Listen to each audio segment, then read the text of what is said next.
Fala galera, tudo bem? Hoje eu vou passar aqui para vocês um exemplo de uma micro aplicação para vocês usarem como exemplo aí caso vocês precisem desenvolver algo em .NET e SQL Server, tá?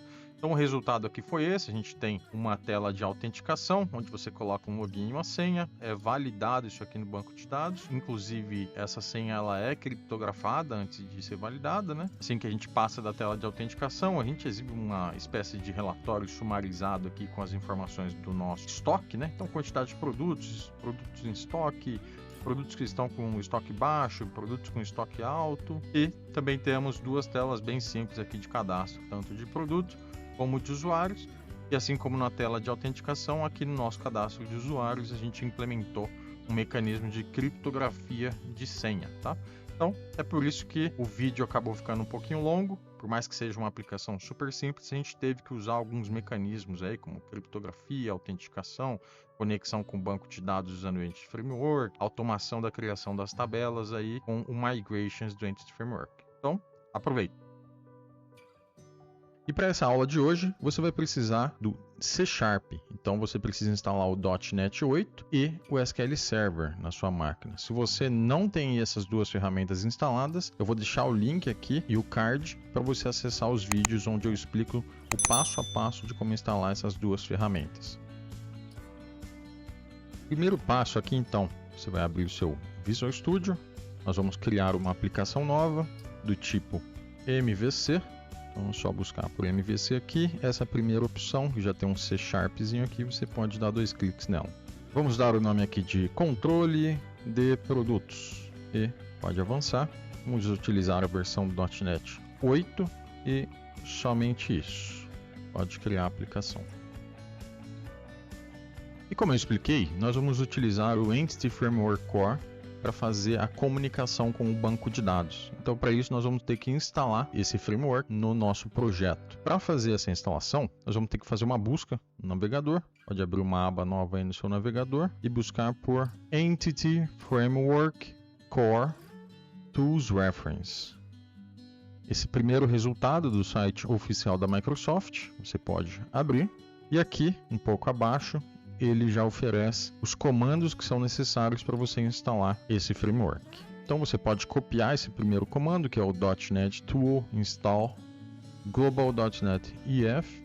Então pode copiar esse comando, voltar no Visual Studio e aqui no Visual Studio você tem aqui na barra, né, essa opção Package Manager Console. Você pode clicar nessa opção, ele vai abrir uma instância do PowerShell aqui para você. E aí você pode rolar aquele comando. No caso aqui, como eu já tenho instalado, provavelmente ele não vai permitir, mas só é você colar aqui e executar esse comando. Falou que já está instalado aqui no meu caso. E aí para você ele vai dar uma outra mensagem de sucesso. Voltando lá no site. Aqui a segunda opção ele também dá para quem já tem instalado e só quer atualizar a versão do .NET EF. Como eu já tenho, eu vou seguir para esse outro comando, que é o terceiro. Então, para instalar a parte de design do Entity Framework. Então, vamos copiar isso aqui também e colar aqui no PowerShell e executar. Bom, no caso aqui, ele está reclamando que na raiz da pasta onde eu estou tentando instalar esse design do Entity Framework, não existe um projeto nessa raiz. Então, para você resolver isso, é só você dar um dir. Você vai perceber que ele está fora da pasta onde você criou o projeto, então é só você entrar um nível. No caso aqui a gente vai dar um CD e entrar nessa pasta aqui, que é onde está o nosso arquivo do projeto mesmo. Então vou dar um controle de produtos, dei um tab só para ele autocompletar, ele colocou um ponto e uma barra e dou um enter. Pronto, agora eu já estou em outro nível nessa minha janelinha do console. Se eu der um dir novamente, vocês veem que eu já entrei na pastinha e estou no nível onde está o arquivo CSproj. Então ele precisa estar nesse nível aqui para conseguir instalar aquele módulo, tá? Então agora é só voltar e executar aquele comando novamente. Eu pressionei aqui a minha tecla para cima algumas vezes para ele voltar para aquele comando anterior que a gente tentou executar, que é o .NET Add Package Microsoft Entity Framework Core Design. E vamos executar esse comando. Perfeito. Então agora ele instalou o design do Entity Framework no seu projeto. Se você quiser validar se a instalação do Entity Framework funcionou no seu projeto, é só você digitar aqui .NET EF, dar um Enter. Se aparecer esse logo aqui do EF, quer dizer que a instalação funcionou. E agora nós vamos criar as models, que são as classes que nós vamos precisar para gerar as nossas telas depois, tá? Então, se vocês vierem aqui na Solution Explorer, vocês vão encontrar essa pasta Models, e aí nós vamos criar as nossas classes aqui, né? Só para vocês entenderem a necessidade dessas classes, a cada página que a gente vai criar, nós precisamos ter uma classe que representa essa página. E aí essa classe, dentro da aplicação ali no padrão MVC, ela é chamada de Model, né? Então, vamos voltar lá para a aplicação. Então aqui na pasta Models, é só clicar com o direito, vir em Add, Class, e escolher a primeira classe aqui, vai ser para representar a tela de cadastro de usuário. Usuário model.cs. Então, foi gerada essa classe, usuário model, onde nós vamos ter que incluir as nossas propriedades, né? E aí esse usuário, a gente espera que tenha um ID, né? Então, dei um prop, tab e preenchi o nome da minha propriedade. Tem outro prop, nossa próxima propriedade vai ser o nome. Então, do tipo string, chamada nome, próxima propriedade, prop, vai ser o e-mail, próxima, vai ser um string, também vai ser a senha. E já é o suficiente para a gente, né? Então, vai ser um usuário que vai ter um ID, um nome, e-mail e uma senha. Ok. Nossa próxima model, então essa primeira aqui representou a tela de usuários. Próximo model, vamos criar aqui a model de produto. Fiquei com direito na pastinha Models, Add, Class, vou dar o nome aqui de produto, model.cs, feito, e vamos incluir aqui as propriedades também. Então, o produto também vai ter um ID, né? Aqui ele vai ter um título, então uma string, moda título, outra propriedade do tipo string, descrição, né? Então vai ser uma descrição mais detalhada do que é o produto. Vamos colocar aqui um double, que vai ser o preço unitário do produto, e uma última propriedade aqui, pode ser um int, quantidade em estoque. Então, para representar a nossa tela de produto, nós vamos ter uma classe com ID, o título do produto, a descrição dele, o preço unitário e a quantidade em estoque. Bom, próximo passo, vamos criar um banco de dados. Vamos abrir então o nosso SQL Server. O meu aqui já está aberto, já conectei no meu servidor local da minha máquina e vou criar um novo banco aqui chamado controle de produtos, como ficou o nome da aplicação também, né? Ok, e só isso por enquanto. Não precisamos nos preocupar com as tabelas, porque o Entity Framework vai resolver essa parte para a gente depois, tá? Então só criando o banco de dados e aí a gente volta para a aplicação agora. Então agora nós vamos criar as telas propriamente ditas, né? E tem um mecanismo no Visual Studio onde ele consegue criar as telas e as chamadas para o banco de dados baseados em models, em classes models que já estão criadas no sistema, no projeto, né? Então, para a gente criar essas views, essas páginas baseadas nas models que nós já temos aqui, basta você vir aqui nessa pastinha de controllers, clicar com direito nela, Add New Scaffolded Item. Clica nessa opção e aí ele vai te dar algumas opções aqui. O que nós precisamos para criar as páginas nesse caso é essa quarta opção aqui, tá? Então nós queremos MVC Controller with Views, ou seja, com páginas, usando Entity Framework. Então pode dar 2 cliques nessa opção e aí ele vai te pedir algumas informações aqui para ele conseguir gerar esse código, tá? Primeira delas, a classe Model. Então Aqui nós vamos gerar primeiro a página de produto. Então eu venho aqui e escolho a minha classe Produto Model, DBContext, que vai ser a classe que ele vai utilizar para fazer as conexões com o banco de dados. Nós não temos nenhuma, então é só clicar nesse maisinho e colocar o nome aqui de AppDBContext, AppDBContext. Dou um OK, deixo aqui com a opção de SQL Server, deixo essas opções aqui também para ele gerar a view e todos os demais arquivos e só troco aqui embaixo o nome da controller para Produto Controller e dou um Add. Nesse momento ele vai analisar todas as informações e fazer a geração desse código automático para a gente, tá? Ok, então ele terminou de gerar esse código para a gente e aí vocês já vão notar algumas diferenças agora, tá? Primeiro, se você vier aqui na Solution Explorer, vocês vão perceber que ele criou já uma controller nova para a gente de produto. Foi criada também uma pasta data, dentro dela aquela classe de contexto, né? Então AppDBContext, que vai gerenciar essa parte de conexões com o banco, e também gerou uma nova pasta aqui dentro de views chamada produto, com várias páginas já, tá? Então esse era o intuito, e além disso mais algumas configurações aqui que foram geradas, parte de connection string para a gente conectar no banco de dados e configuração aqui no program para ele fazer essa criação da classe de contexto com o banco de dados. Vamos aproveitar aqui e já gerar a próxima página, né? Então vamos clicar novamente, passa Controllers, com direito, Add New Scaffolded Item. Clicamos aqui, quarta opção, MVC Controller with Views Using Entity Framework.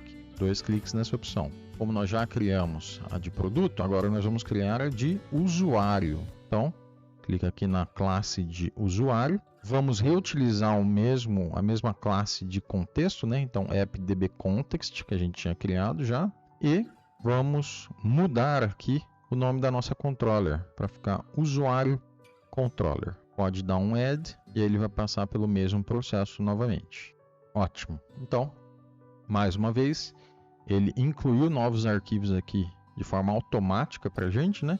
Então ele já criou uma controller nova para o usuário, já criou mais uma pasta dentro de views chamada usuário e dentro dela também todas as páginas que a gente vai precisar. Agora nós só temos que concluir as configurações que ele gerou de forma automática para a gente, porque ele não consegue preencher todas as informações. Então, o que a gente tem que fazer aqui primeiro de tudo é corrigir a parte de conexão com o banco de dados que ele faz, né? Então aqui essa connection string que ele gerou, ela é genérica, então a gente tem que substituir os valores aqui pelos corretos. O primeiro deles, dentro de server, a gente tem que substituir isso aqui pelo nome do seu servidor SQL. Então, para você descobrir o nome desse servidor, basta você ir lá no seu SQL e clicar com direito aqui na raiz, né, no servidor, Properties, e copiar esse valor aqui, o name. Então, copia esse valor, copiar, pode fechar aqui, volta lá no Visual Studio e cola por cima, tá? Então, ó, e aí então ficou server e o nome do servidor que você copiou lá do SQL Server. A próxima informação aqui que ele pede, database. Então, no caso, a gente pode até apagar isso aqui para não confundir, mas a gente tem que colocar o valor correto aqui. Então, o valor correto é o nome do banco que a gente criou lá. Nós criamos o banco com o nome de controle de produtos. Então, a gente pode digitar isso aqui, controle de produtos. E só para fechar aqui essa connection string, a gente também tem que colocar um valor que é o encrypt igual no, ok? E é só salvar o arquivo. Além disso, nós também temos que incluir aquelas páginas que foram criadas no menu da aplicação. Então, se nós viermos aqui na pastinha Shared e nesse arquivo Layout, pode abrir esse arquivo e criar novos menus aqui nesse arquivo, tá? Por quê? Vamos rodar a aplicação para vocês entenderem essa parte. Se eu rodo a aplicação, ele subiu a aplicação no seu navegador, mas não tem menu ainda para as páginas novas que a gente criou. só tem aqui a Home e a Privacy, que já vem por padrão quando você cria uma aplicação MVC zerada, tá? Então a gente só vai incluir novos itens aqui no menu para a gente ter como chamar as páginas que a gente acabou de criar, tá bom? Então pode parar aqui a aplicação e aqueles dois menus que foram exibidos lá, que são justamente a Home e a Privacy, são esses dois itens aqui. Então a gente pode até duplicar esse item aqui para criar um novo menu. Então, na verdade, a gente não vai precisar dessa Privacy, então a gente pode até substituir ela, né? Então aqui dentro de ASP Controller, a gente vai colocar o nome da nossa controller. Então, se a gente for lá na pastinha de controllers, nós criamos duas, né? Uma de produto e outra de usuário. Então, vamos colocar aqui primeiro a de produto e nós vamos para a Action Index de produto e vamos chamar o menu de produto. Essa Action que nós estamos falando aqui é justamente se você abre a controller de produto, qual método dentro dessa controller que a gente quer executar, né? Então é o método chamado index. Se nós abrirmos aqui a controller de produto, vocês vão encontrar um método index lá, que é esse aqui, que é justamente o método que vai listar todos os produtos que ele encontrar no banco de dados. Então, primeiro item de menu a gente atualizou aqui para chamar a index da controller de produtos. Próximo item a gente vai chamar a próxima controller, que é a de usuário. Dentro de usuário, a gente também vai chamar o método index. E no menu, nós vamos chamar de usuário. Se eu rodar agora a aplicação, os dois menus já aparecem aqui para a gente, tá? Tanto de produto como de usuário. Vamos ver se eles funcionam. Não funcionaram. Então, o primeiro menu que eu tentei foi o de produto. Não deu certo. Se eu voltar lá, tentar o de usuário, mesmo erro. Basicamente, o que ele está reclamando aqui é que lá no nosso banco de dados não existe uma tabela chamada usuário model nem produto model lá. Não existem essas tabelas lá para ele recuperar essas informações que a gente está pedindo. E agora que a gente vai utilizar o Entity Framework para auxiliar a gente, tá? Então, se a gente voltar aqui no Visual Studio, de novo naquela instância do PowerShell, né? Então a gente pode clicar aqui em Package Manager Console e vamos utilizar o Entity Framework agora para fazer essa parte de criação das tabelas para a gente, tá? Então, como que a gente faz isso? Primeiro de tudo, a gente pode definir o nome de uma tabela. Então, se vocês voltarem lá nas classes Model, então na produto primeiro, logo acima do nome da classe, a gente pode pôr um atributo chamado table e entre parênteses definir o nome de uma tabela, né? Então aqui no caso de produto, vamos chamar a tabela de produto. E a mesma coisa lá na model de usuário. A gente coloca um atributo e dá o nome de usuário para a tabela. Dessa forma, o Entity Framework consegue relacionar essa classe com essa tabela que vai ser criada lá no banco de dados. Agora, para a gente criar então essas tabelas, basta a gente vir no console e digitar .NET EF Migrations Add e um nome aqui. Então, a gente pode dar um nome de migração inicial e pode dar um Enter aqui. Então, novamente, .NET EF Migrations Add e aí um nome de uma migração. E aqui ele vai criar uma classe com esse nome, com todas as características dessa migração que a gente quer fazer, tá? Então pode dar um Enter aqui. Ele deu esse erro de No Project Was Found, pelo mesmo problema que a gente teve anteriormente durante a instalação do Entity Framework, né? A gente tem que navegar para o projeto onde o EF está instalado para ele conseguir executar esse comando, tá? Então, se eu der um dir aqui, novamente, quando eu abrir de novo essa instância aqui do PowerShell, ele já saiu daquela raiz do projeto, né? Então, tenho que dar um cd e entrar naquela pasta ali de controle de produtos, ok? Então, cd /controle de produtos. Agora, se eu der um dir novamente, eu já estou um nível abaixo. Então, eu entrei nessa pasta e dentro dela, onde fica o meu arquivo csproj, que é o arquivo do projeto, né? Então, é nele que está instalado e configurado o Entity Framework. Então agora sim, se eu tentar novamente dar um .NET EF Migrations Add e aí um nome, a gente deu o nome de migração inicial, né? E der um Enter, ótimo. Então ele conseguiu aqui gerar com sucesso essa migração. E aí o que mudou agora com essa migração? Ele ainda não executou essa migração no banco de dados. Ele só gerou a classe que é a instrução do que vai ser executado depois no banco de dados, tá? Então a gente valida agora essa classe de migração. Vocês percebem agora que foi gerada uma nova pasta aqui chamada Migrations, né? Então, quando nós demos esse comando aqui, ele gerou uma classe com um timestamp e mais esse nome aqui. E dentro dessa classe, deixa eu fechar aqui para aumentar e tirar um pouquinho o zoom. Bom, dentro dessa classe ele criou dois métodos. O primeiro é o up e o segundo é o down.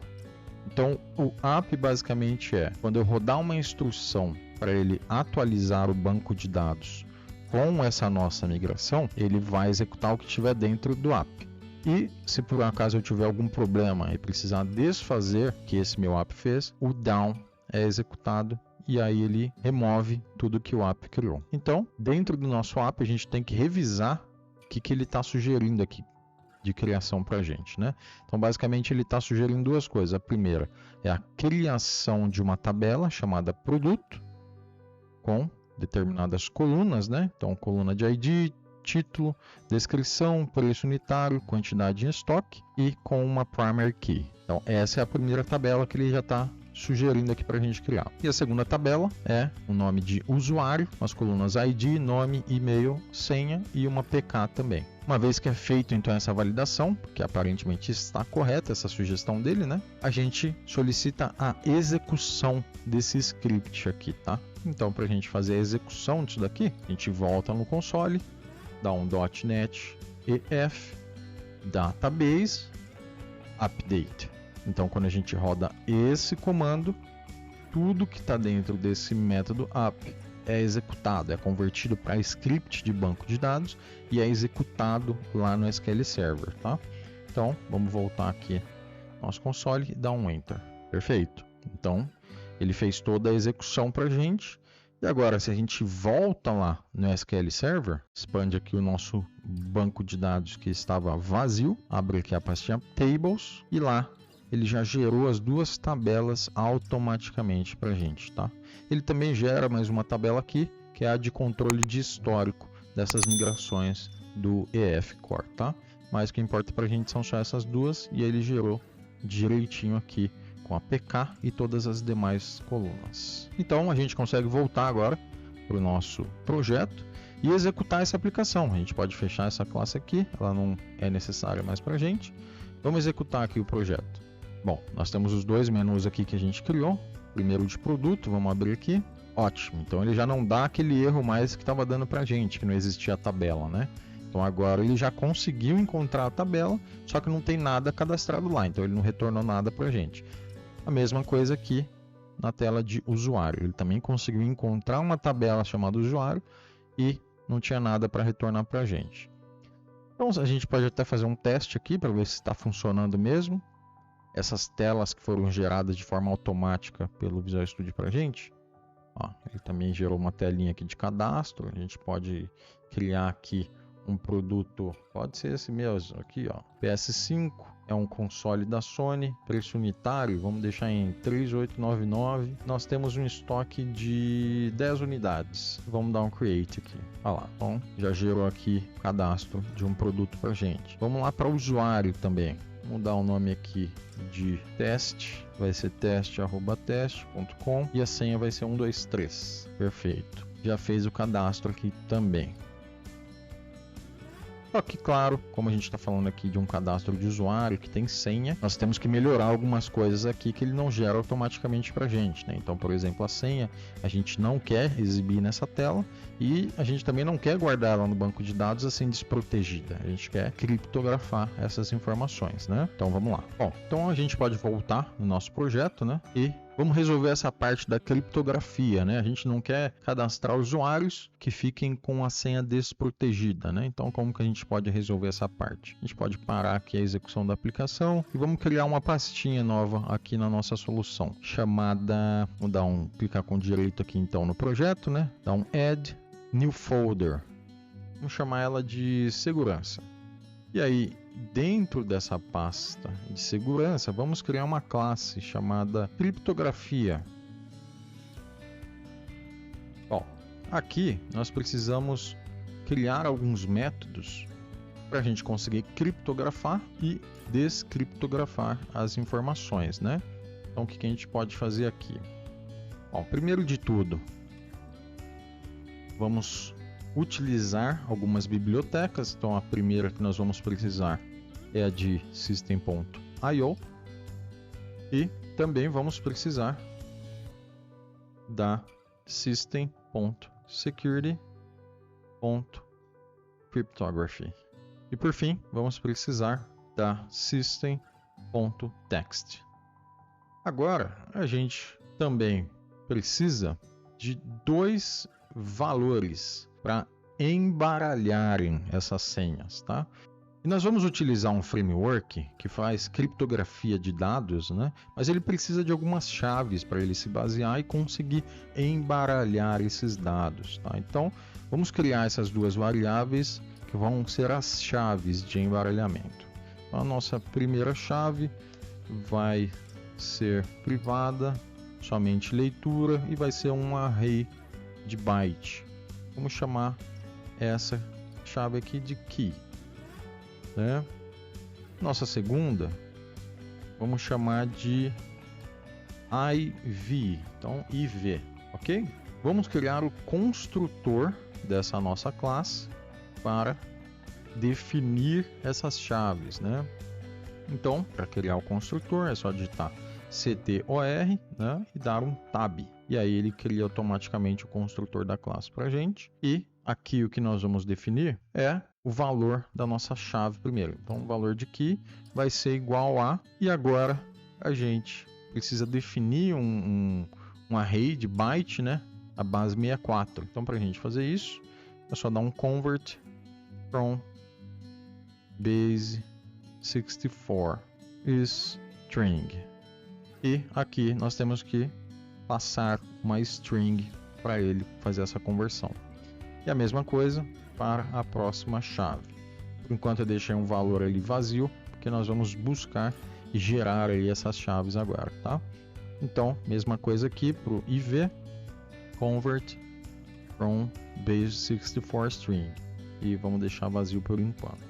Bom, essas duas chaves aqui, como elas são em base 64, a gente tem que gerar essas chaves, né? A gente não pode simplesmente passar um valor aqui muito simples, ele tem que ser no base 64, né? Então, para a gente gerar esses valores, eu sugiro aí que vocês voltem para o seu navegador e utilizem a busca aqui para encontrar um grid generator, né? Então, vamos digitar aqui na busca, posso até usar a busca aqui do Google mesmo, grid generator, ok?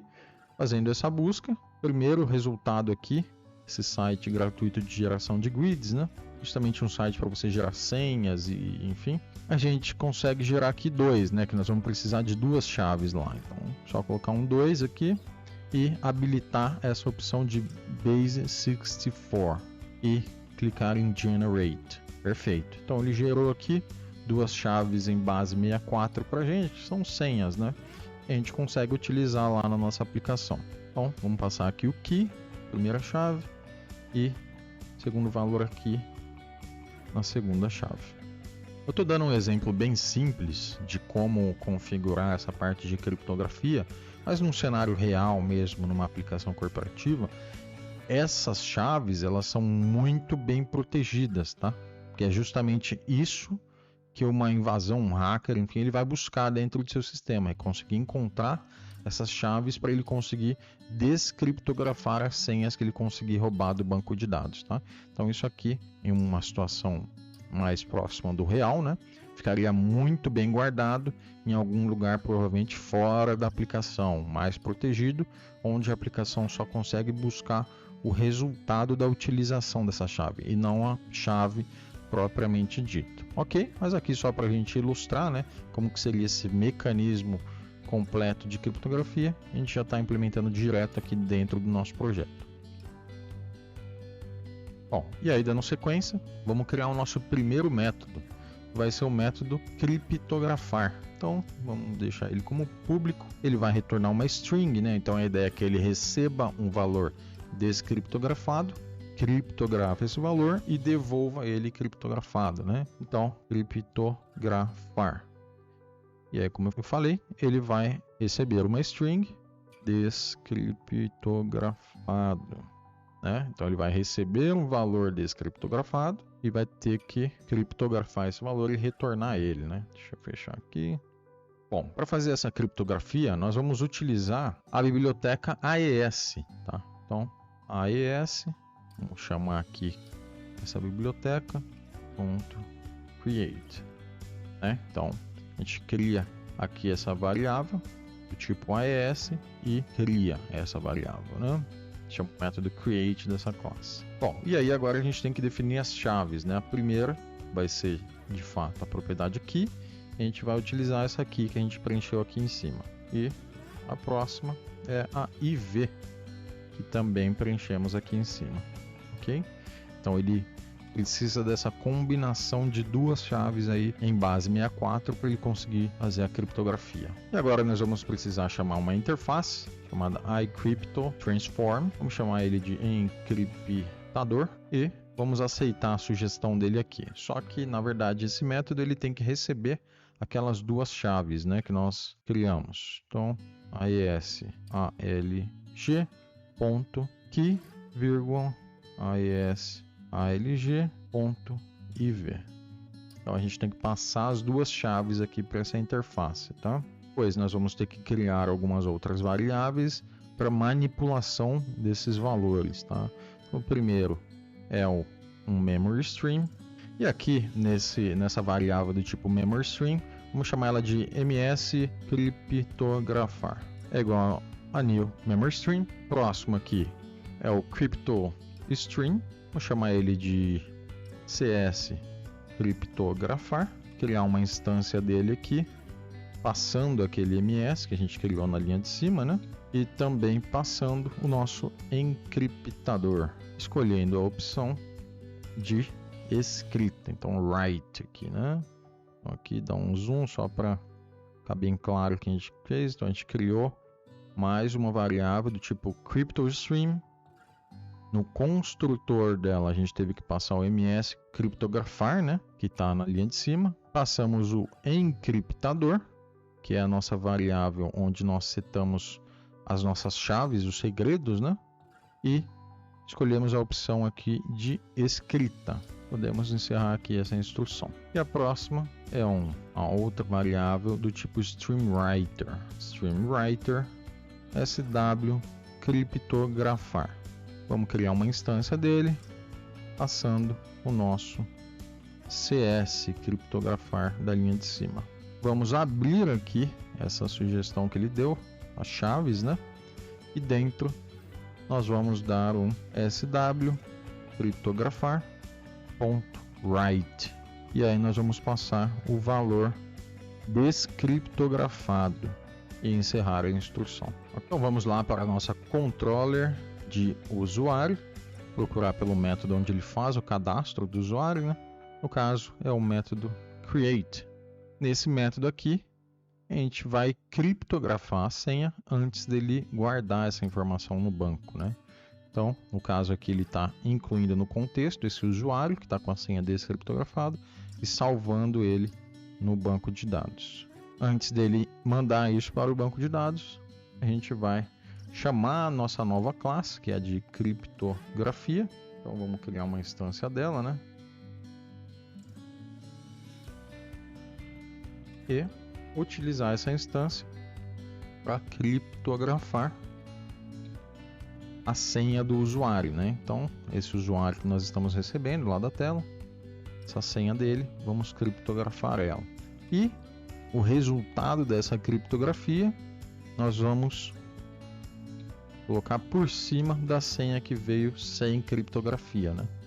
Então, eu recebo esse usuário lá da minha tela, no submit dela. Antes de eu armazenar esse usuário no banco de dados, eu identifico qual que é a senha que ele mandou da tela, criptografo ela e jogo essa senha criptografada por cima da senha que não está criptografada. E aí eu mando para o banco de dados esse usuário atualizado que está com a senha nova. Então, se a gente salva aqui agora e executa a aplicação, vamos lá na tela de usuário e vamos cadastrar um novo usuário. Dá o nome de teste2, teste2@teste.com, senha 123. E aí vocês percebem que a senha para esse usuário novo já foi criptografada, né? Bom, agora que nós passamos pela parte da criptografia da senha aqui no cadastro de usuário, vamos criar uma tela de login para utilizar esses usuários e senha para a gente autenticar na nossa aplicação, né? Então, vou parar aqui a execução da aplicação e vamos criar os nossos objetos. Então, o primeiro objeto que a gente pode criar aqui é a classe Model, né? Para representar a nossa tela de login. Então, vai ser uma classe, a gente pode chamar login model. Pode dar um Enter. E aqui nós vamos criar as propriedades para a nossa tela de login. Então, a primeira propriedade a gente deixa aqui como ID. A segunda, do tipo string, a gente pode chamar de e-mail. E a terceira, também do tipo string, vai ser a senha, né? Perfeito. Então, agora que nós temos a nossa model criada, a gente pode criar nossa controller através do uso do scaffolded item, né? Então, cliquei com direito na pastinha controllers, add new scaffolded item. Aqui a gente escolhe novamente a quarta opção, MVC Controller with Views Using Entity Framework. Pode dar 2 cliques. A model que nós vamos utilizar é a que a gente acabou de criar, que é a de login. Então, login model, a gente pode selecionar aqui.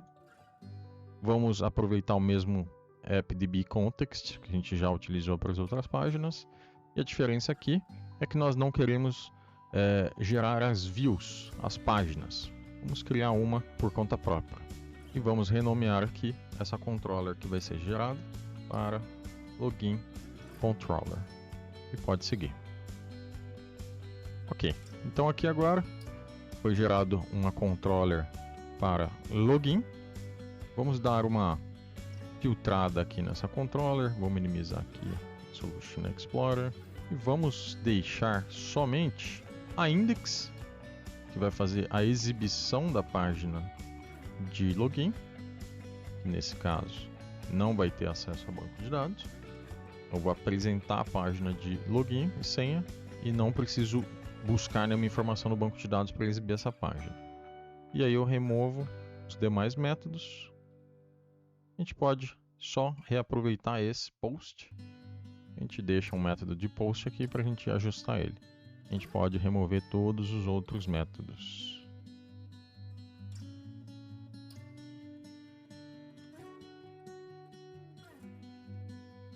É isso. Então deixamos somente 2 métodos, o construtor e 2 métodos. A index, que vai exibir a página ali com o campo de login e senha e um botão para autenticação, e um método que vai ter que receber esses dados da autenticação, o e-mail e a senha, e validar se eles são íntegros para permitir ou não a entrada no sistema, né?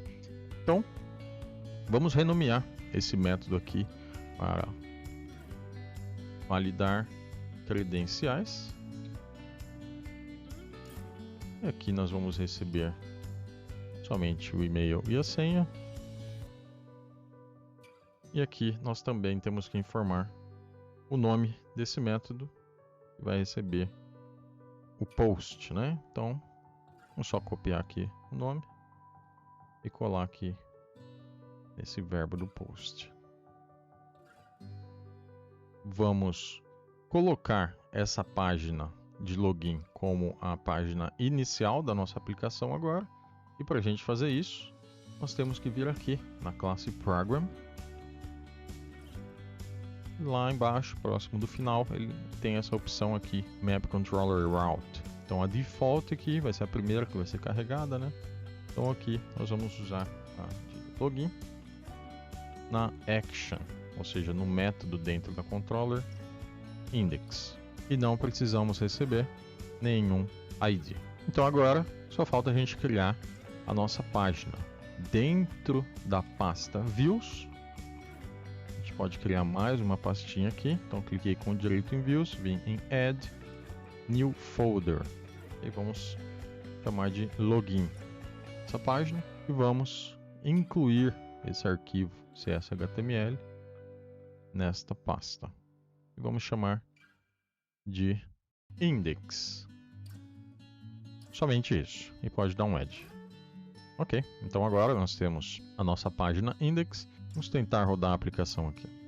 É isso. Estão faltando algumas coisas agora para a gente fazer nessa página, né? Colocar os campos de e-mail e senha, juntamente com o botão para validação, né? E além disso, remover esse menu superior, porque aí não faria sentido eu ter uma tela de login e senha aqui, se eu já estou dando a possibilidade do usuário acessar as minhas páginas, né? Então a gente também quer remover esse menu superior.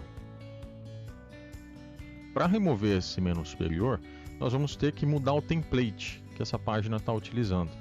Então, sempre que uma página, deixa eu parar aqui a aplicação. Então, por padrão, sempre que uma página, uma view é criada, ela sempre vai utilizar o template padrão do projeto. Que no caso, o template padrão deste projeto é essa página aqui, _layout. Essa aqui é o layout, é o template padrão que é utilizado por todas as views do projeto, caso você não peça para ele utilizar outro template. Então, nesse caso, nós vamos duplicar esse layout, porque nele é onde está o menu, né, que nós queremos remover. Então, aqui estão os menus, Home, Produto, Usuário. Nós queremos outro template que não tenha esse menu, então a gente pode simplesmente duplicar.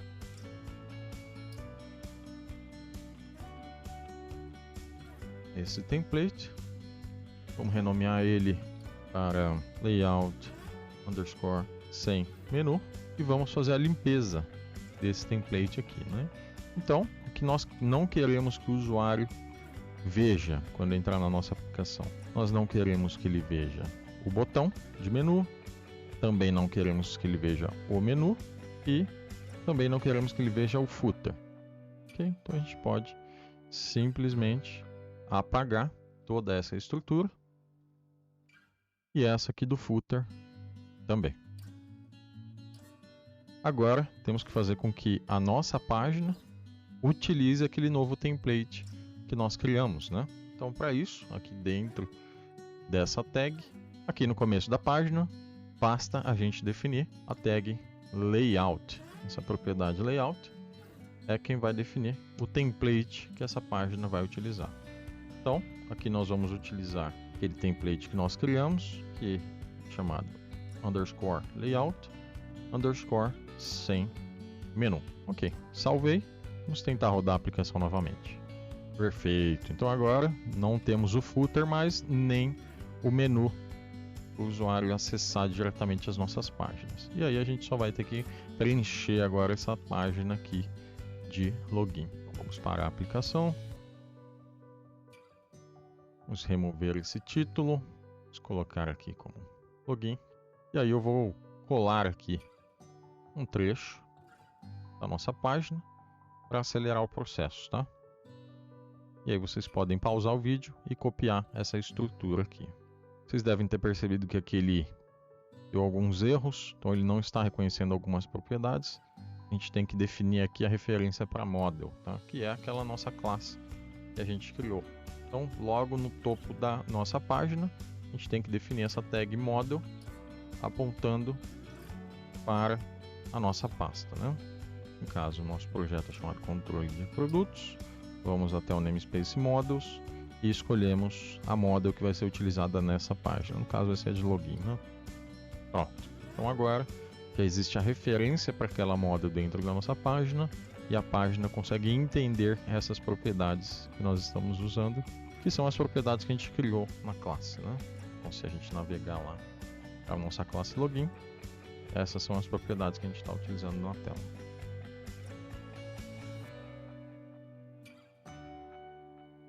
Perfeito. Então agora nós temos aqui um form que está utilizando a controller de login e dentro da controller está utilizando a action, ou seja, o método verificar credenciais, que é, se a gente for lá na nossa controller, né? Aqui só ficou um pequeno erro, não é verificar credenciais, um método que nós criamos, né? Foi validar credenciais. Vou corrigir aqui essa action, validar credenciais. Então, nessa controller de login, no método validar credenciais, nós vamos submeter os valores desses campos aqui que nós criamos, tá? Então, no caso, são os campos de e-mail e senha. A gente vai ter um botão aqui para a gente submeter os valores, tá? Lá no nosso método validar credenciais, nós vamos ter que fazer similar ao nosso cadastro de usuário, né? Nós queremos validar se o e-mail e a senha são válidos, mas a senha ela tem que ser criptografada antes da gente fazer a validação. Por quê? Nós estamos criptografando a senha quando nós guardamos essa senha no banco de dados, né? Então, para isso ocorrer, a gente vai ter que utilizar novamente aquela nossa biblioteca de criptografia, né? Então, var crypto igual new criptografia. Vamos atribuir nesse nosso login model, que é o parâmetro de entrada aqui do nosso método, né? Como ele recebe uma senha, nós vamos substituir essa senha por outra senha, só que criptografada, né?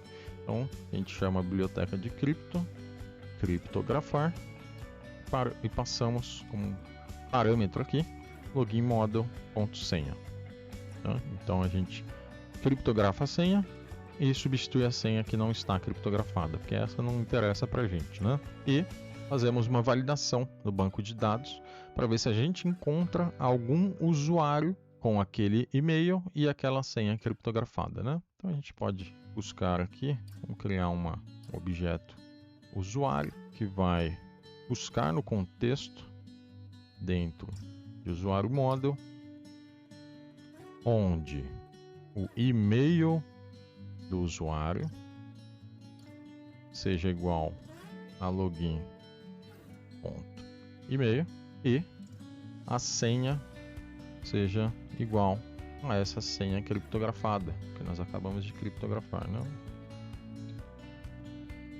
E vamos pegar o primeiro registro que ele encontrar no banco de dados, lá na tabela de usuário. Bom, uma vez que a gente retorna essa informação do banco, a gente tem que validar se ela está válida, né? Então vamos primeiro validar se o usuário é diferente de nulo, ou seja, conseguiu encontrar algo no banco de dados. Caso consiga, aí nós vamos retornar a view da tela de home. Podemos dar aqui um redirect to action. Ele recebe como parâmetro aqui a view. Então a gente quer exibir a view index da controller home. E aí nós não precisamos desses demais. E também um ajuste que nós precisamos fazer aqui é retornar para a própria página de login, caso o usuário não seja validado com sucesso, né? Então ele tem que permanecer na tela de login. Então aqui uma última instrução vai ser para ele ficar na própria index da tela de login. E agora vamos rodar a aplicação para ver se funciona esse nosso mecanismo de autenticação, né? Nós já havíamos cadastrado um usuário de test2@test.com e a senha 123, né? E aí ele permitiu a entrada no sistema. ok? Então, se a gente for lá na tela de usuário, a gente sabe que este usuário, nós tínhamos dado a senha 123, que foi criptografada, e essa aqui que está guardada no banco de dados, né? Bom, é isso. Agora que nós terminamos, então, a parte de autenticação da aplicação, a gente pode melhorar a nossa tela inicial, né? Então a gente tem aqui essa home, nós podemos colocar aqui uma espécie de relatório sumarizado, só com as informações principais mesmo, dos produtos que a gente vai cadastrar aqui, né? Então, vamos parar aqui a execução da aplicação. Vamos primeiro criar um estilo aqui no CSS da nossa aplicação. Então, dentro de www.root, a gente tem essa pasta CSS, pode abrir esse arquivo CSS site.css. Vamos criar um novo estilo aqui. Vamos dar o nome de quadrado para ele e colocar aqui largura e altura de 300. Então, 300, height 300. Colocar uma borda pontilhada, colocar uma cor aqui também para borda, né? Então border color, colocar um verde. Vamos colocar também uma margem, né? Então, sempre que eu tiver um elemento, uma div ali usando esse estilo quadrado, a gente vai deixar uma margem entre essas divs, né? Então, uma margem aqui abaixo, 20 pixels. Ok, então já é suficiente. A gente pode salvar aqui esse arquivo e vamos lá para a nossa view, que no caso é a view da home. Então, é a index da home. Vamos colocar alguns elementos aqui. Ó, então a gente pode apagar essa div aqui, vamos criar uma nova. Bom, vamos criar aqui 4 divs, tá? E aí cada uma dessas divs a gente vai chamar nosso estilo quadrado, tá? Dentro de cada div nós vamos ter uma informação diferente. Então 1, 2, 3, 4 quadrados vamos criar. Nesse primeiro quadrado a gente pode colocar, por exemplo, a quantidade de produtos cadastrados, né? Então, produtos cadastrados. Na segunda div, nós vamos ter total de produtos em estoque.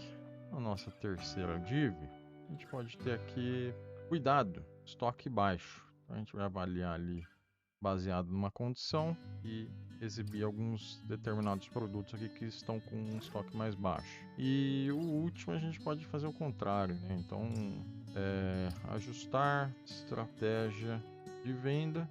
Ou seja, o produto que estiver com um estoque muito alto, também tem que ajustar essa estratégia aí para vender logo esses produtos. Então, como que a gente faz agora para preencher esses quadrados aqui, né?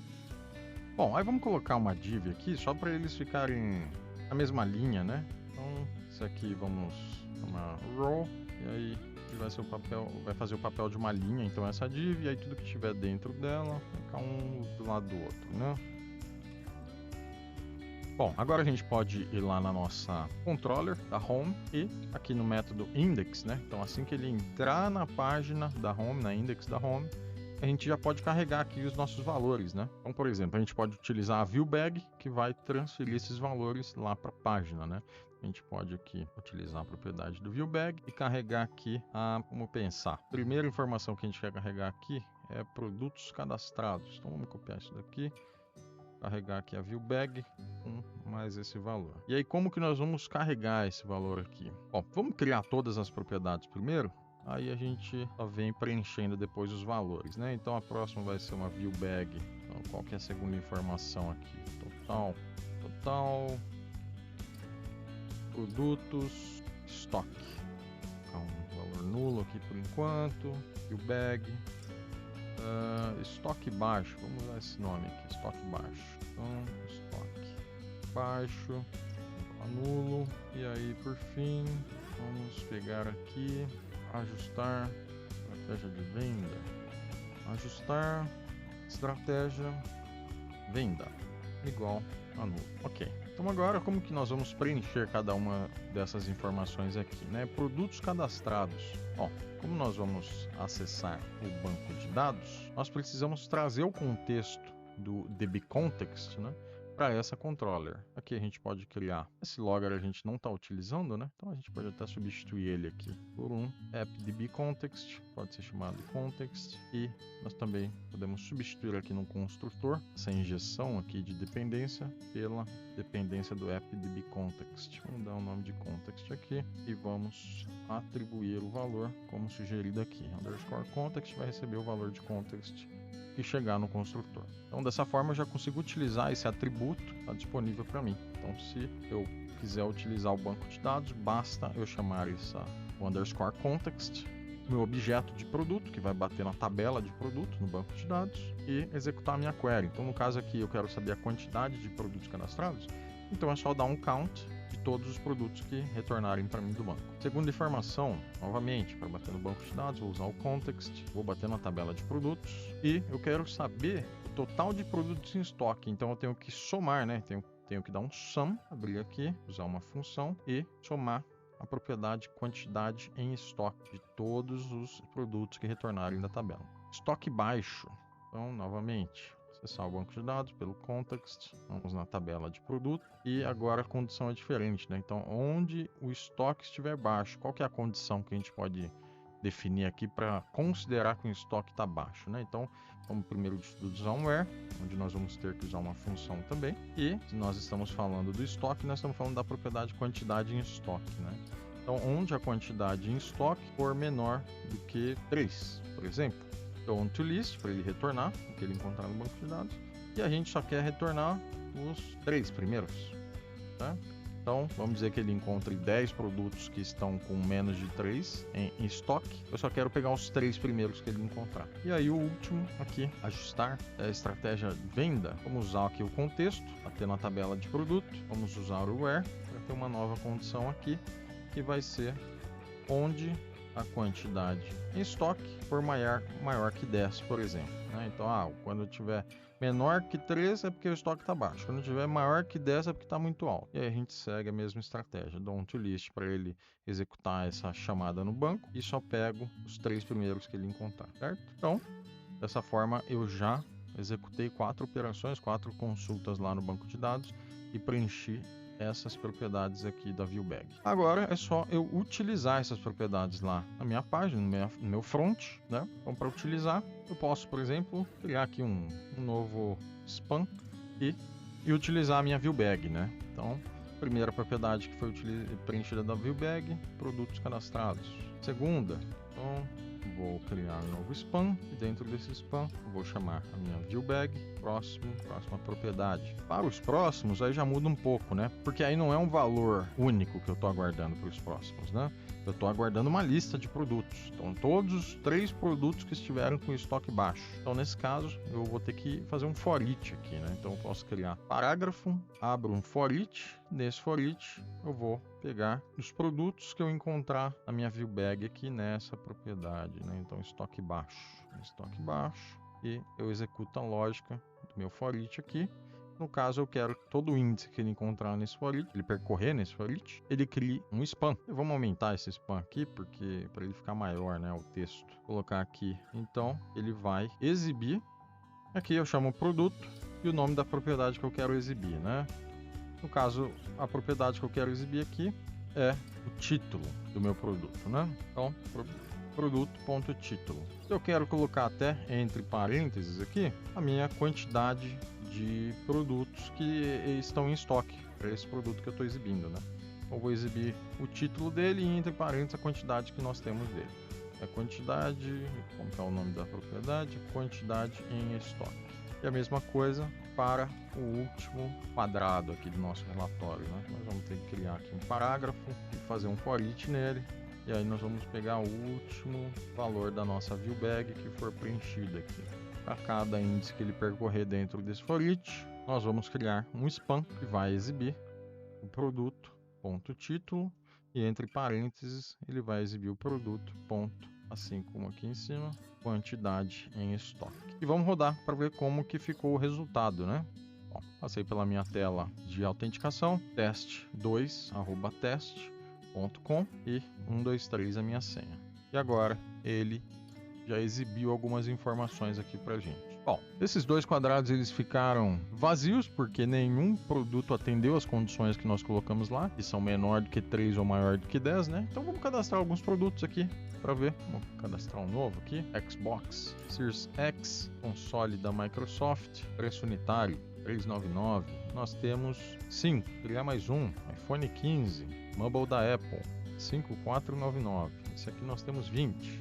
Vamos criar mais um notebook, laptop. Esse aqui vai ser um preço de $499 e nós temos apenas 2. Bom, então agora vamos ver como que ficou a nossa home lá. Nós temos apenas que ajustar algumas questões estéticas aqui, né? Então, por exemplo, o último quadro aqui a gente não colocou como H1. É só a gente vir aqui e criar o nosso spam com o class H1. Além disso, acho que dá pra gente colocar em negrito também esses valores, né? Então a gente pode vir aqui, colocar um FW bold e a mesma coisa para o próximo, né? E aí é uma dica para vocês não terem que parar a aplicação, rodar de novo para voltar para aquela tela. Vocês podem clicar aqui nesse Hot Reload, onde ele vai aplicar as mudanças que a gente fez aqui imediatamente. Então cliquei aqui, voltei para a página, tá lá. Então já estamos exibindo aqui as informações. Então o que ele está mostrando para a gente é que nós temos 4 produtos, a soma de todos os produtos, não, todos os produtos que estão em estoque, tá, 37. Nós temos um produto que está com estoque baixo, um notebook, só tem 2 unidades, e um produto que está com um estoque muito alto, com 20 unidades. Então é isso, esse foi um exemplo bem simples de como criar sua primeira aplicação. Vocês podem usar como um modelo para suas próprias aplicações, claro, implementando todas as melhorias de layout, né, que não foi o foco aqui dessa aula. E espero que vocês tenham gostado. Caso tenham alguma sugestão, pode deixar aqui nos comentários. Obrigado.